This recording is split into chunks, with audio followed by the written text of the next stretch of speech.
వి gold trusted gold buyers మీరు తాకట్టు పెట్టిన బంగారాన్ని విడిపించి ఈ రోజు ఉన్న మార్కెట్ ధరకు కొనబడను 7771077720. Welcome to iDream media. So ఇంకా మనం ఒబేస్గా ఉన్న వాళ్ళని చూడమా, హార్ట్ అటాక్, డయాబెటీస్, బీపీ ఇలాంటి లైఫ్ స్టైల్ డిజార్డర్సే ఉండవా? వీటన్నిటి కోసం ఒక మ్యాజిక్ చేసే మందు వచ్చిందా? మరి ఎవరు తీసుకోవాలి? ఇది పూర్తి వివరాలు తెలుసుకుందాం. మనతో పాటు ప్రముఖ ఇంటర్వెన్షనల్ కార్డియాలజిస్ట్ డాక్టర్ మువ్వా శ్రీనివాస్ గారు ఉన్నారు. డాక్టర్ గారు నమస్తే అండి. ప్రముఖ కార్డియాలజిస్ట్ మీరు, ఎన్నో ఇయర్స్ నుంచి ఉన్నారు. అయితే మీ డాక్టర్స్కి జనరల్గా టెన్షన్ ఉంటుంది, వాళ్ళు సరిగా ఫుడ్ తీసుకోరు, మెయింటైన్ చేయలేరు, సో మాకన్నా లైఫ్ స్పాన్ చాలా తక్కువ ఉంటుంది, ఇలా చెప్తూ ఉంటారు కదా. అంటే మీ లైఫ్ స్టైల్ ఎలా ఉంటుంది? ఎలా ఇంత కూల్గా ఉండగలుగుతారు? ఎప్పటికీ ఇలానే ఎలా ఉన్నారు? అప్పటి నుంచి నేను ఎప్పటి నుంచో చూస్తున్నాను. ఇప్పుడు నేను బిజీ అని మీరు అంటున్నారు కదా, మీరు బిజీ కదా. సో అందరూ వాళ్ళ వాళ్ళ పనుల్లో బిజీ అనండి, ఎవరూ బిజీ కాకుండా లేరు. సో అంతకంటే నేను నమ్మే అంటే నేను నమ్మే ఒక లైన్ ఉంది, ఫిలాసఫీ, అది అందరికి ఉపయోగపడవచ్చు. నేను ఒక వీడియో చూసాను ఒకసారి, ఒక పాడ్కాస్ట్, బేసికలీ హ్యూబర్ మ్యాన్ అని అమెరికాలో చేస్తాడు ఆయన. ఒక 84 ఏళ్ళ పెద్ద ఆవిడతో ఇంటర్వ్యూ. ఆవిడ కొరియోగ్రాఫర్, ప్లేస్కి కొరియోగ్రాఫ్ చేస్తుంది, చిన్నప్పటి నుంచి ఆవిడ చేస్తుంది. ఆవిడని అడిగాడు, ఆవిడ రోజుకు 2 గంటలు జిమ్కి వెళ్తుంది 84 ఏళ్ళ వయసులో. మీకు 84 ఏళ్ళ వయసులో జిమ్కి వెళ్ళాల్సిన మోటివేషన్ ఎట్లా వస్తుంది ఫస్ట్ అని అడిగాడు. మై మదర్ డైడ్ ఎట్ 80, 80 ఏళ్ళకి మా అమ్మ పోయింది. సో ఆవిడ 84 ఏళ్ళకి జిమ్కి వెళ్తుంది. ఆవిడ అడిగితే ఆవిడ ఒక మాట ఉంది, ఆవిడ పెయింటింగ్ కూడా చేస్తుంది అనమాట. అది కాదండి, మనకు ఉన్నప్పుడు నాకు ఒక కారు ఉంటుంది, నాకు ఫోన్ ఉంటుంది, నా వస్తువులు ఉంటాయి, కొన్ని బట్టలు ఉండొచ్చు, ఆడవాళ్ళకి మేము వస్తువులు ఉండొచ్చు కాక దాన్ని ఎంత జాగ్రత్తగా చూసుకుంటాము. ఇప్పుడు మీరు ఒక నెక్లెస్ పెట్టుకున్నారు, ఇంటికి వెళ్ళగానే జాగ్రత్తగా ఒక చోట దాచుకుంటారు కదా. So you take care of your possessions, మీ వస్తువుల్ని. కానీ శరీరాన్ని ఎవడు పట్టించుకోడండి. అవును. ఎందుకు?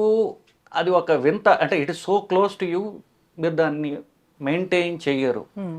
సో మన వస్తువుల్ని మనం అంత ఎందుకు, ఇప్పుడు ఒక పెన్ ఉంది, ఆవిడ బ్రష్ గురించి బ్రష్ గురించి అనుకుందాం. నాకు 2వ పెయింటింగ్ కావాలి కాబట్టి ఒక పెయింటింగ్ చేసిన తర్వాత నేను దాన్ని చక్కగా కడుక్కుని దాన్ని ఎండబెట్టి దానికి ఒక కేసు పెట్టి జాగ్రత్తగా దాచుకుంటాను. నేను ఒక పెయింటింగ్ బ్రష్నే అంత నాకున్నటువంటి biggest or the best instrument ఏంటి? నా శరీరం కదా. నా శరీరం ఇంకెంత జాగ్రత్తగా చూసుకోవాలి. ఆడవాళ్ళు బాగా కనిపించాలని చెప్పేసి వాళ్ళ శరీరాన్ని కొంచెం బెటర్ కేర్ తీసుకుంటారు, మగవాళ్ళు పట్టించుకోరు. సో అది సీరియస్ ప్రాబ్లం. సో ఇది పక్కన పెట్టి నేనేమనుకుంటాను, నాకున్న బెస్ట్ ఇన్స్ట్రుమెంట్ ఇది. దీన్ని ఎంత జాగ్రత్తగా అంటే నేను చెప్పేది ఏంటంటే, ఆరోగ్యవంతంగా ఉంచడానికి ఏమేమి చెయ్యాలి అనేటటువంటిది కంటిన్యూస్గా చెయ్యకపోతే మనకు టైం తెలియదు. బ్రేక్ఫాస్ట్ చేస్తారా? చేయనండి. నేను మీకు మామూలు వీడియోలో ఏది చెప్తానో అన్నీ చేస్తాను. నేను ఊరికే ప్రవచనాలు ఇవ్వను. నేను బ్రేక్ఫాస్ట్ చేయను. నేను చెప్పేది చేస్తాను. నేను అన్నం జనరల్గా అవాయిడ్ చేస్తాను. వైట్ రైస్ అసలు తిన్నాను, అసలు అన్నమే తిన్నాను. సో లంచ్కి మధ్యాహ్నం దాకా కాఫీలతో నడుపుతాను బండి. కాఫీ తాగొచ్చు డాక్టర్? కాఫీ ఎంతైనా తాగొచ్చు. బ్లాక్ కాఫీ అయితే ఇంకా మంచిది. లంచ్కి కూడా రైస్ కానీ లేకుండా సలాడ్ కానీ, ప్రోటీన్స్, ఎగ్స్ కానీ అలాంటివి తింటాను. ఈవినింగ్ ఎర్లీ, ఇప్పుడు మధ్యాహ్నం తిన్నాం కాబట్టి 6:30 కల్లా I have my dinner. Maximum 7 కల్లా ఐ హ్యావ్ ద డిన్నర్. ఆ తర్వాత ఇంకేం ఉండదు. డిన్నర్లో ఏముంటుంది? డిన్నర్లో కూడా ఈ ప్రోటీన్ సోర్స్ ఉండేట్టుగా, ఇప్పుడు ఉంటే కార్బ్స్, రైస్ లేని టిఫిన్లు ఏవైతే అవి, ఫర్ ఎగ్జాంపుల్ పెసరట్లు ఉండొచ్చు, మినుములతో చేసిన అట్లు కావచ్చు. రైస్ ఉండకూడదు. రైస్ ఉండకుండా చూస్తాను. ఇప్పుడు అలా అని చెప్పేసేసి మనకి ఇప్పుడు కామన్ సోర్స్ ఆఫ్ ఎంజాయ్మెంట్ ఏంటంటే ఫుడ్ కదా. సో ఎక్కడికైనా ఫంక్షన్స్కి వెళ్ళినప్పుడు maybe you enjoy your food. మీకు ఐస్ క్రీమ్ ఉండొచ్చు, occasional you can have an ice cream. You enjoy the food, don't indulge in food. అంటే ఎంజాయ్ చేయడానికి ఎంత కావాలి, ఇంత ఐస్ క్రీమ్ సరిపోవచ్చు. నా పొట్టను ఐస్ క్రీమ్తో నింపుకోకూడదు. అది అంటే మీకు ఇప్పుడు నాకు ఇష్టమైనవి కొన్ని ఉంటాయి, మీకు ఇష్టమైనవి కొన్ని ఉంటాయి. మీకు ఇష్టమైనవి మీరు తింటూ ఉంటే you can release life.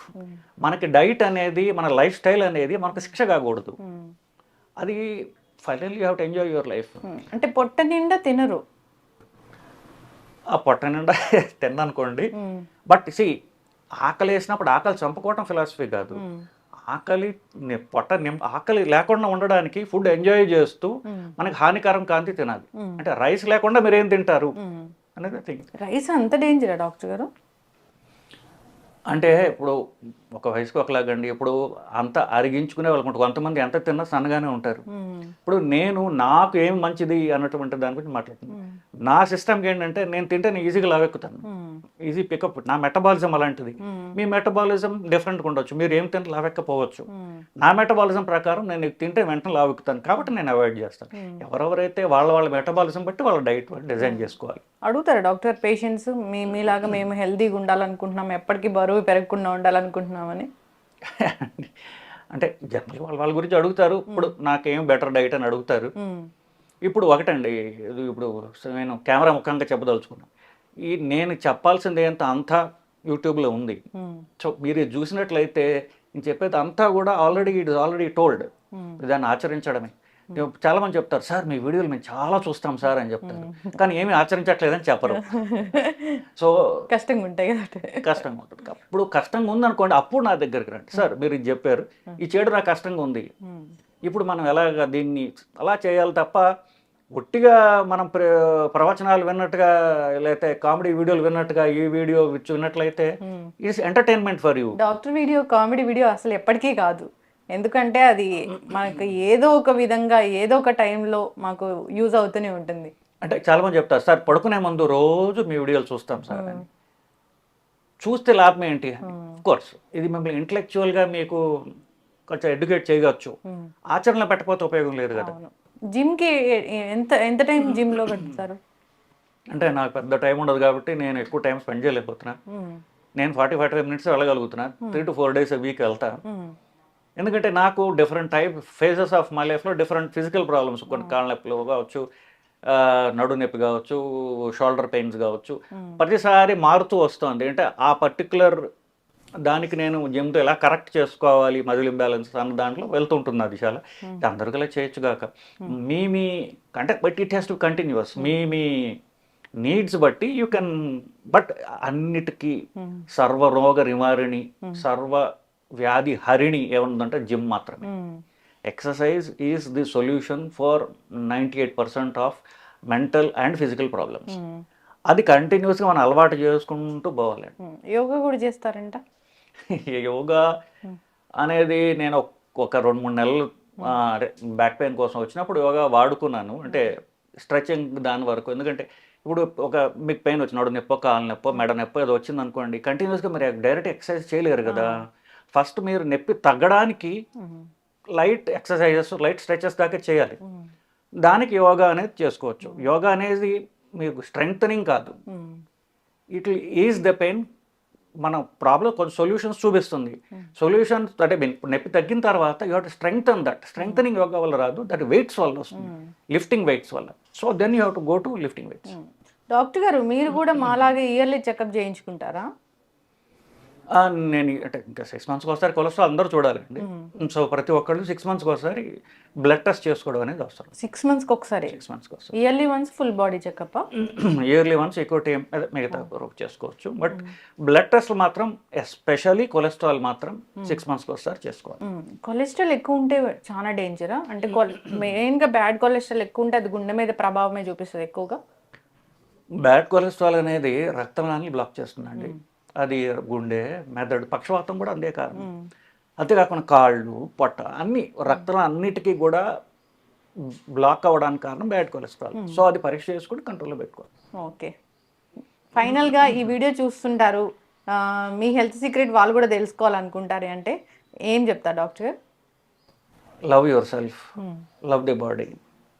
Me best instrument మీ శరీరం. సో దాన్ని జాగ్రత్తగా, అసలు అందం బట్టల్లోంచి నగల్లోంచి రాదు, మీ శరీరంలోంచి వస్తుంది.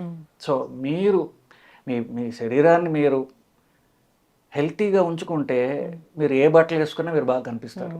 అదే మీ హెల్త్కి ఇది. So take care of your body, it will take care of you. Thank you so much doctor గారు. ఎప్పుడైనా చాలా టెన్షన్ వస్తుంది, స్ట్రెస్ ఉంటుంది, అప్పుడు దాన్ని ఎలా మేనేజ్ చేస్తారు? ఇప్పుడు జనరల్గా నేను ఒక వీడియో చేయాలంటే చాలా ప్రిపరేషను, టైంకి ఎవరు రాకపోతే చాలా టెన్షన్ వస్తూ ఉంటుంది. మీరు అంత పెద్ద పెద్ద సర్జరీస్ చేసే డాక్టరు, అంత స్ట్రెస్ని, టెన్షన్ని ఎలా తట్టుకోగలుగుతున్నారు అసలు? టెన్షన్ తట్టుకోవాలి అంటే టెన్షన్లో ఎప్పుడు ఉండాలండి. అంతే. టెన్షన్లో ఉంటే టెన్షన్ నుంచి పారిపోతే టెన్షన్ ఎలా హ్యాండిల్ చేయాలో నేర్చుకోం కదా. సో సంవత్సరాల తరబడి ఎలా టెన్షన్లో ఉన్నాం అనుకోండి, ఈ టెన్షన్ నుంచి నాకు ఈ ఉద్యోగమో ఫ్యామిలీయో ఏదో కావచ్చు, దీన్ని నేను తప్పించుకోనే క్వశ్చన్ లేదు. అప్పుడు ఆ టెన్షన్ ఎట్లా హ్యాండిల్ చేయాలో నేర్చుకుంటాం.